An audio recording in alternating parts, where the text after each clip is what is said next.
welcome back. Today I figured we'd keep this trend going of ranking units and go with the dancers. I think it's fair to say that even if you're like a really bad dancer, at the end of the day, you're still able to refresh your unit, so the worst dancer can still be really good just because they have that ability. And with the recent addition of some skills, I figured that maybe it's time that we evaluate some of these dancers because there's a lot of merit to each and every one of them. So that's what we're going to do today. I don't think I have anything I need to preface before we start the video, but I guess if there's one thing, it's just that the worst dancer is still a dancer, so they're good no matter what. So keep that in mind when we go over this list. But yeah, we may as well just get started. I figured since most of the dancers pretty much do the same thing to an extent, we don't really need a bunch of tiers, so I have pretty much just 4. I'm hoping I didn't miss any because there's no dance filter on the site I used for this, so I'm really hoping I didn't miss any. If I did, you'll have to let me know down below, because I scrolled through all 6 books and I believe I got everybody, but I could have missed one. In any case, I have 4 tiers. I got the best, I have solid, I have decent, and I have the bottom tier, which is basically just you can dance, you're so good. And I'll be going through the best, the solid units, a bit of the decent units, and I probably won't be covering the last tier simply because there really isn't much to go over there because all they really do is dance, but we may as well just get started with Legendary Zura. I think everybody's familiar with her by now. She's able to grant 3 movement to specific allies, and she is able to also grant Null Panic, which isn't too bad because it lasts through the entire turn. She is also able to grant a staggering amount of visible buffs, as long as the targeted ally already has a visible buff active. At that point, they'll pretty much just be able to copy every single visible buff to every single stat, which is still really good. Legendary Zura overall, it may not necessarily be the best dancer as she was once before, but she still has Grey Waves and Prayer Wheel, which is still really solid overall, which is why I do have her in the best tier. I was kind of debating between the best and solid, but I figured comparatively to the ones in solid, she still stands out quite a bit. Of course, we have her power crept version, Hataria Zura, who basically does the same thing except she doesn't come with Null Panic, but she is able to grant Duo's Hindrance, she has 3 movement, and just by dancing, she can grant an assortment of visible buffs to her targeted ally, which is really nice. There's not really much else to say on that. She has the movement, she can pretty much do whatever. You may have to watch out for her dealing damage because her attack is pretty high, all things considered. You could always remove the weapon, but at that point you're pretty much just removing their entire gimmick. But even so, I don't think it'll be that big of a problem as long as you don't run them on the Pathfinder team. But even then, she's able to grant Duo's Hindrance, and if you were to use her on offense, she still has her Duo skill if you could get that off, which is going to allow her to be even more supportive. Of course, outside of the units that can just grant additional movement and some other stuff, we have the Milla counters, such as Dancing Berkut and Dancing Xander. Dancing Berkut's probably going to be the better of the two, but the differences are pretty minuscule at the end of the day. What makes Berkut so good is that he has really high defense, and he can run Canto Control, which is actually going to make him a really fantastic dark dancer. Now, I know it may sound counterintuitive to run Canto Control on him when Medius exists, but in my opinion, I don't think it's a bad thing to run a bit of overlap, simply because if, for example, Yuri were to take out Medius, then he would still be prone to Canto Control because Berkut exists. So there's always that caveat of a safety net. Even still, the fact that he's able to counter Milla is already really good on its own. Wagasa inflicting chill defense on Milla in most cases is going to be really nice, but I think it's really Canto Control that sets him apart from the likes of Eldergan, for example, which is why I have him a tier above. And the same thing is going to be applied to Dancing Xander simply because he also has really high defense, he can run Canto Control. He can't get Wagasa, but he can run Pumpkin a Box, which is just Fury, which increases his overall defense. I will say the only thing that kind of sucks is that he's ranged, which means he's more likely to initiate combat. But outside of that, he pretty much does the same thing as Berkut, which is why I also have him up here. Of course, we also have other dual dancers such as Dorothy, who's up here because she can grant 2 actions in 1 turn. She's not Dual Peony's level of crazy, because Dual Peony can grant 2 actions to any ally, but the reason I have Dorothy up here is not only because she can also grant Duo's Hindrance like Dual Peony, but her dance is within 2 spaces, meaning that she has a lot more flexibility in who she dances. However, it is limited to Genealogy and 3 houses. But even so, it's a 2-ranged dance on top of Fel Candelabra, providing extra debuffs. It's a really nice combo. But as I said, Dual Peony is just a better overall dual dancer because she's able to grant 2 actions to any ally no matter what. She also has Gentle Dream, which is just an upgraded dance at the end of the day. I don't really have much else to say on her, because I already covered most of my points with Dorothea, but she could pretty much do the same thing. She could grant Hindrance, she can grant Double Dance, she could do all the same jazz. But Bond of the Alpha is going to be more consistent support because it's just cross-spur attack, meaning that it's always going to be active while debuffs are not always going to be active. Of course, you also have the mythic dancers who are up here mainly because they're mythics. The only one who isn't up here is Triandra, but I'll get into that in a second.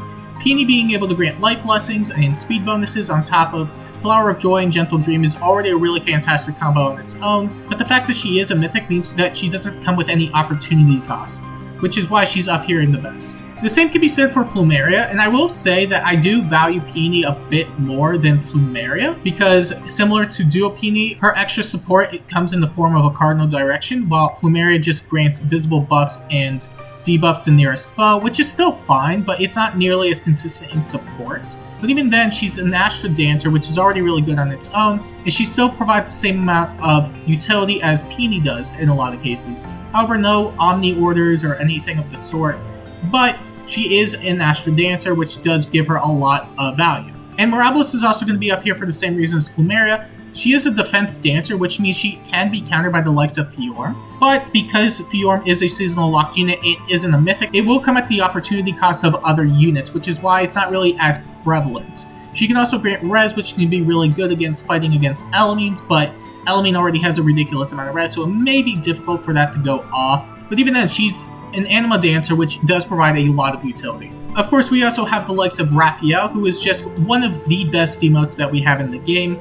He's able to grant one special cooldown to an ally he's supported. On top of being infantry and having high res, he can run sabotages, infantry pulse, he can run all sorts of skills that allow him to function even better as a dancer. He's basically the Valoria of dancers, which is really good on its own, but because he does have high res, he can again run sabotages, he can get his HP up high enough to run infantry pulse, and honestly for those reasons alone, I think he is one of the best dancers that we have in the game. Sure, he doesn't have the same amount of utility as Duo Peony, but that shouldn't write off what he's already good at. And then in a similar vein, we have Fallen Ninion, who's basically Triandra's counterpart. You can pretty much just run her on Anima Defense, and she'll function really well. She has high res, so she can run sabotages. She has high HP, so she has a good shot at dodging Bride Fiorm, which is really nice. And then she can also grant additional movement to dragons, which can actually pair really well with the likes of Saros. But overall, her stat distribution is just really good.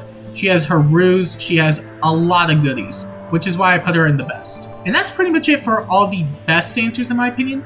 Then we could just move on to Solid, starting with Azura. And Azura may seem really out of place comparatively to the other units, but the reason I have her up here is because she has access to its curtains, meaning that she is a premier Gale Force dancer, which is really good. Generally, you don't want your dancers in combat, but for Azura's case, because she can run curtains and get a really easy Gale Force going off, she can pretty much have the utility of dealing damage and dancing, which is really nice overall. And then of course we also have Eldergan, who's also really good as a dark defense dancer because he can dodge melee really easily. I believe he has the highest defense of the three between Berkut and Xander, but the only reason I don't have him in the best is mainly because he's a flyer. And you can run ground orders, which isn't a bad compromise, but I do value cancer control over ground orders, especially since there are other means of providing movement. Even with that being the case, that shouldn't write off Eldergan because he's still really accessible and he's a fantastic unit in general. And then we have the 3 movement dancers who are pretty much up here because they have 3 movement. Grace and Leanne being able to have 3 movement is really fantastic for just getting dances off in general.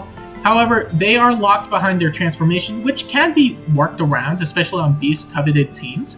But again, they're 3 movement, and that's pretty much why they're up here. The same can be said for Duo Sigurd, but he does provide a bit more utility in his Duo skill, which is pretty much just reposition, and he can provide Duo's Hindrance, which can be really good for Aetherite's defense. However, in my opinion, I don't think it's enough just to have 3 movement and provide Duo's Hindrance. It's convenient for sure, but comparatively to the likes of Hatari Azura, who can grant even more stuff, I find that overall, Sigurd is just a bit outclassed, and you can make the case that he should be in the best, and honestly I could go one way or the other with it, but I find that just having the 3 movement and Duo's Hindrance isn't really enough for the best. But still, he's a really good dancer. And then we have Triandra, who pretty much suffers mainly because she's on Milla's season, which is pretty much the problem with her overall. She's more than likely going to be isolated, which is going to prevent her from getting her dance off, and her dance is really good. It is a ruse similar to Ninion. However, the problem again is that Milla just has way too much defense and she's never going to be able to dodge it no matter what.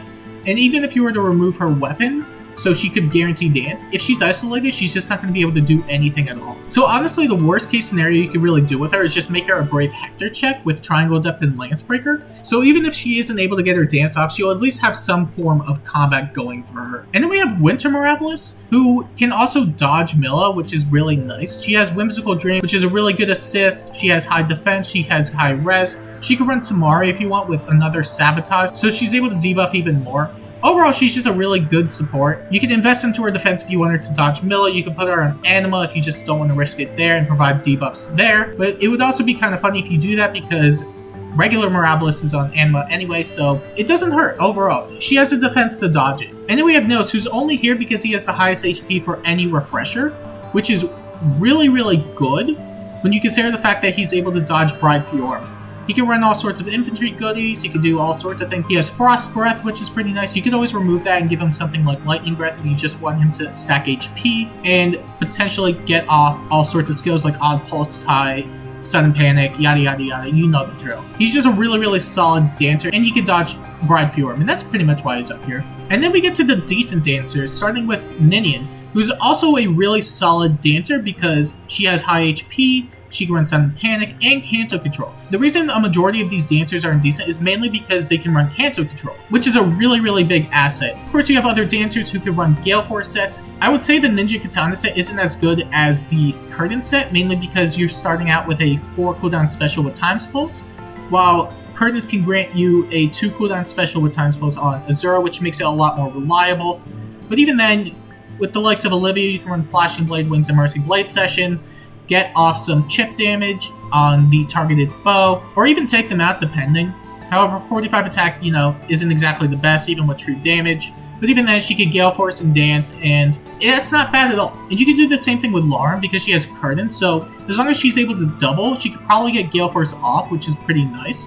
She isn't going to be in solid mainly because Eldergan is arguably a better Lance Flyer dancer because he can dodge Milla. And being a flyer doesn't exactly do her any favors because she can't run Time's Pulse, which really sucks. But even then, she's still a really solid Gale Force dancer overall because of its curtains. But even the worst dancer in Decent can access Canto Control, which is why a majority of these dancers are in the Decent tier. Canto Control is a really, really solid perk to have overall, and honestly, without it, they'd probably be in the bottom tier, where the other dancers really can't stand out. So even with the likes of Shigori, who pretty much doesn't have any redeeming qualities outside of Silver Goblin being able to sing, he can access Canto Control, which is, again, really, really good. But outside of Canto Control, you could also run stuff like Tethy, who can run Tamari sets with Sudden Panic and also Canto Control. There's not really much else to it. She debuffs, she's infantry, she can do all sorts of things. But they don't really do enough to stand out, especially since we have a lot of other dagger dancers that can do the same thing. As far as I'm concerned, these are all the decent dancers. And then for the final 6 dancers, the only reason they're in the bottom tier is mainly because they don't have enough to stand out. For the flyer dancers, sure, they can run aerobatics, but a lot of the time you're going to be running Wings of Mercy, and I don't think having the ability to run aerobatics is going to be enough of a trade-off. The melee ones in particular can run the ninja weapons, but they will have to run Heavy Blade, which is not going to happen. They're not really going to be able to run Gale Force all too well just because they're flying dancers, which really sucks, but at the end of the day, they're dancers, so they're still good. And then you have the Tome dancers who don't really do much outside of dance either. You can have Ishtar and Reinhardt attack, but in my opinion, if you're going to have dancers that attack, you may as well swap them out for another unit that can deal even more damage. Generally, you will want your dancers to dance because that's their role. In most cases, you don't really want them entering combat. However, the ones that can do it should do it because they provide more utility. But outside of that, there really isn't much else to them. Every dancer is good no matter what because they can always just give another action to a better unit, which is why they're ranked so well in my opinion. But you'll have to let me know your thoughts overall in the comment section down below because there is a lot of utility you can do with each and every one of them, but obviously there are going to be some that are better. I'm curious on your overall thoughts. If you would like to see more videos like this, make sure to like and subscribe, and until next time, I'll see you later.